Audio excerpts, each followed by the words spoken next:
Good morning, everybody. Hello, everybody.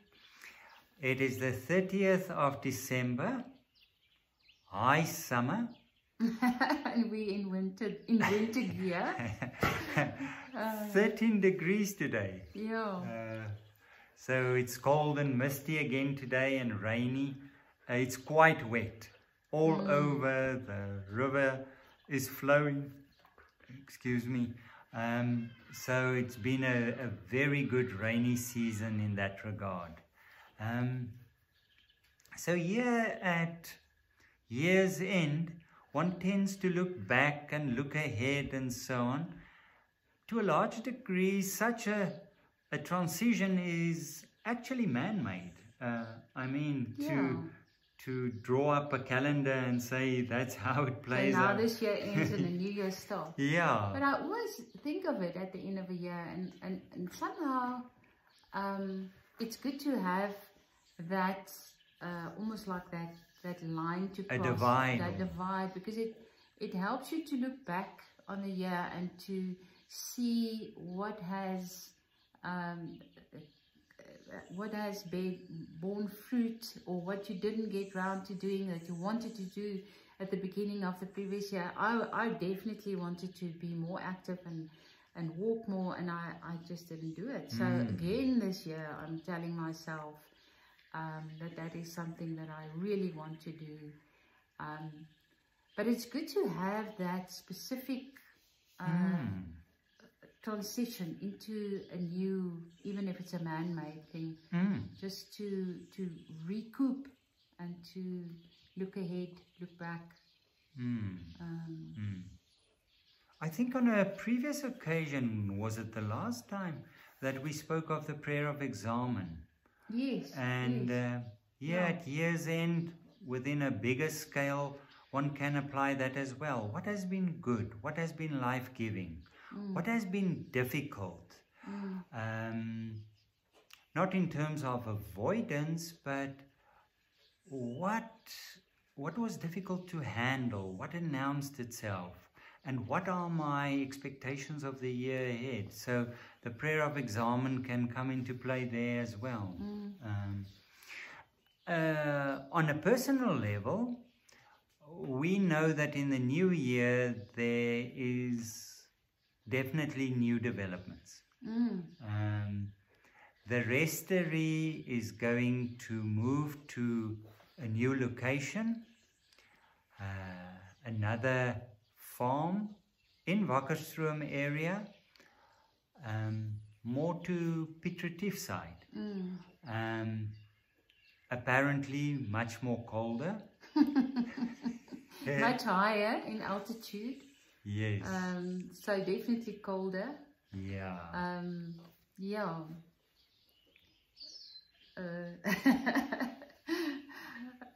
Yes, and I think it came as a very big surprise and a bit of a shock when we were told that our tenancy will have to end here in terms of farming developments and expansions on the farm here. That will also have an impact in terms of the infrastructure, will have an impact on the Restory, in the sense that a pristine environment, being close to nature, where there isn't that much development. We discovered and we found and we experienced that plays a big part in the retreat experiences. Yeah, the unspoiledness of nature is a very big part and a very healing part of the retreat. And Johan, our landlord, he realizes it as well. And looking at their plans for the farming activities, they realize that it won't be possible to have that pristine environment indefinitely. So telling us well in advance, as he says, we have a 2-year period as these things come into play. So it's not as if we're pressed for time, but in a very organic way, the new place announced itself, also through the help of Johan. Yeah, we have had such encouragement from them and promises of help. Yeah, and And support. also, yeah. So, in a sense, and it was interesting and a bit scary, a couple of months ago, we were standing in the kitchen and just thinking back on the big scary things that we've done in the past, and how wonderful everything turned out and what it meant to us on our journey. And one of it was how we came to Barrowfield and the journey that we took to go to the living school in New Mexico, and we were sort of just thinking that maybe it's time that we be stretched again a little bit. So be careful what you wish for. Yes. So in a month or so after that, we got the news that we will indeed. It was end of August when Johan spoke to us. That we will indeed be stretched. So it's a really a big move. We have settled in here with a lot of things, and we have a lot of activities with this pottery studio, George's workshop, the retreats. So there's a lot of things that needs to get a new place. But we are actually quite excited about the developments at the new venue. And it's such a beautiful story, really, because we were, when we got the news, it was almost like Johan being a messenger of something that we need to listen to carefully and something that we need to hear. So we sat with it, thinking, does this mean we should scale down and move into town? What does it mean in terms of the area? Do we still feel that we need to be in the Wakkerstroom area? So it was a discernment process. Yes. So, or do we still feel that what we're doing is what we need to be doing, and maybe even expand on it rather than going, making it less? And I think we both felt that we are not done doing what we are doing. No, not in the least. No. Yeah, that we still need to be doing this, that we still need a space where we can create a healing space for people, where we still can continue with our crafts and the things that we want to do. And so we knew that we didn't want to move into town. I said to George, I still need a wild place, a place where nature plays a big part, where the seasons and the elements, the wind and the rain and the fog that moves in, that I want to experience that firsthand. So when we had a discussion with the role players in terms of this farm, they also said that they would help us to find a place. And already at that meeting, Johan and Yapi, they were playing around with possibilities as in to the area, places that they know of, and what will suit our type of work.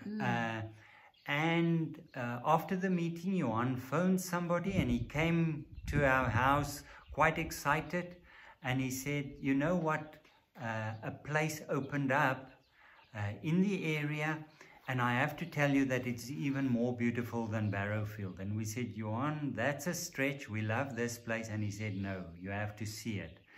And after we've been there and we saw it, we realized that it is indeed beautiful. Yes, it's a lovely setting. It's very pristine. It's part of a nature conservancy, and quite pristine and unspoiled, and a beautiful setting. And also more accessible. I think that many people will really be happy to hear that it's on a tar road, and just a very short 600 meters or a kilometer of dirt road. But simultaneously quite isolated. Yes, yes, lovely and a beautiful setting. Quiet. So we are really quite excited. There's a lot of work to be done there. Yeah. So in all, we are in a bit of a trepidation in terms of how to do this. Yeah. We have to continue making a living with what we do, but we also have to pack up and resettle. So we're not sure how that's going to play out. Because our income, to a large degree, is tied up in facilities. In terms of a pottery studio, a physical pottery studio, a workshop. That's how we earn a living.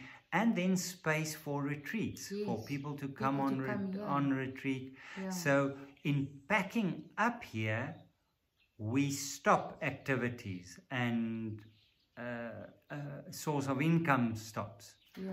And then we have to settle on that side, and there's a lot of work.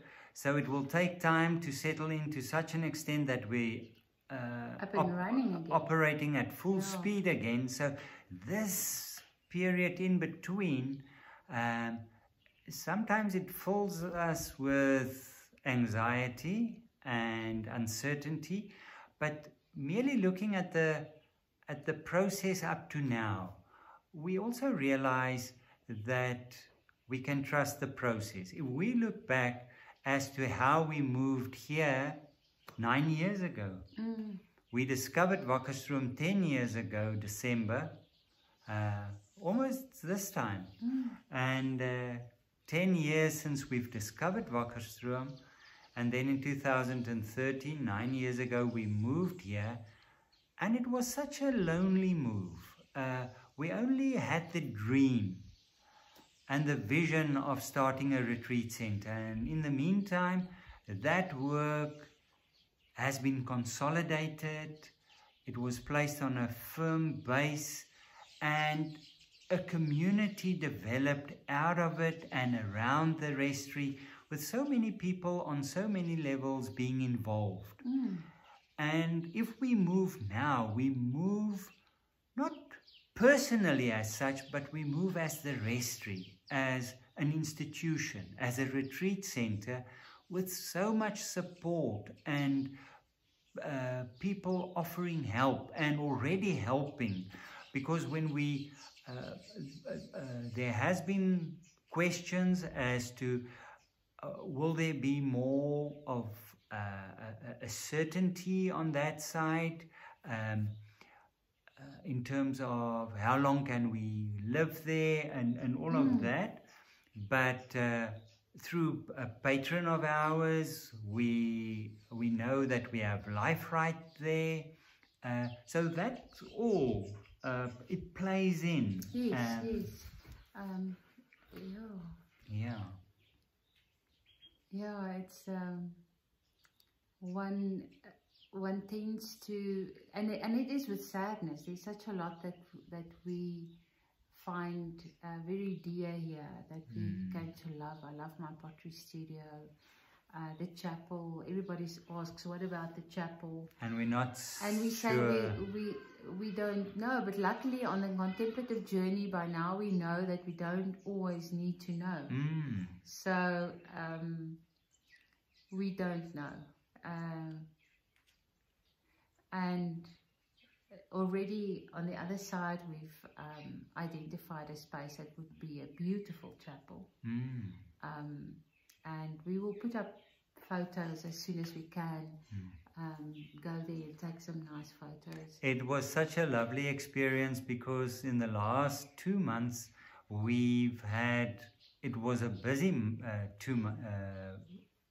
2 months, and people coming on retreat that is regulars. I mean, they try to come at least once a year on retreat, and the first thing they said, we want to see the new place. So we made arrangements with the tenants on that side, people living there, and then every now and then we took a group through to the new place to just give us the thumbs up or the go ahead. And all of them, they realize a lot of work, but also if we managed to get everything in place what we envisage.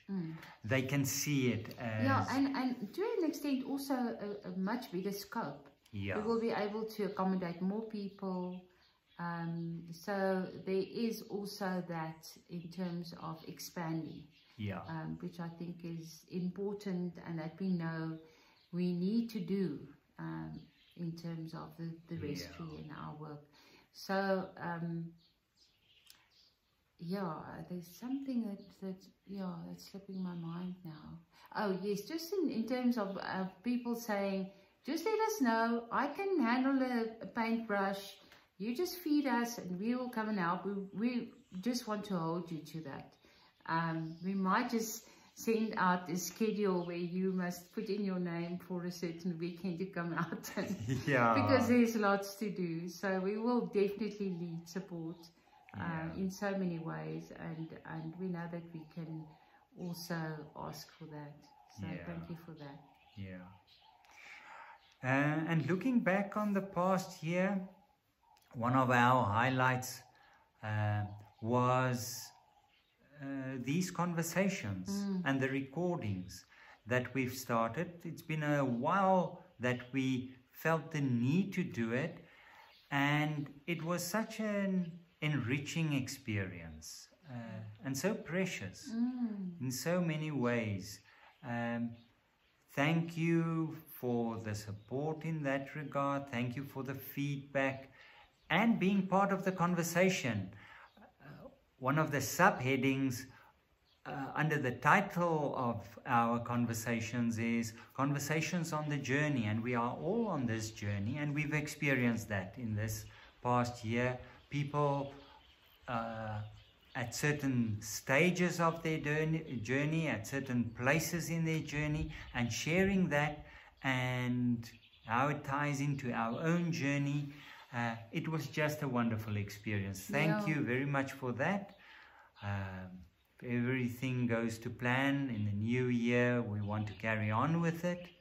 Already we have a list of themes that we can touch upon in the new year. So thank you very, very much for being part of that journey. Yeah, and we'd also love to hear what's happening in your lives up ahead. If there are any big changes happening, so please let us know. And may 2023 be a very good year for you. Not only good in the sense of only wonderful things happening to you on a human level, but a rich year in the sense that even difficult things, may beautiful things come out of that. May it lead to growth and depth and a deep sense of God's presence and God being on this journey, God being the journey, God through which we journey. May it be a very good year for you in that regard. A blessed year for you. Keep well. We'll talk in the new year. Goodbye.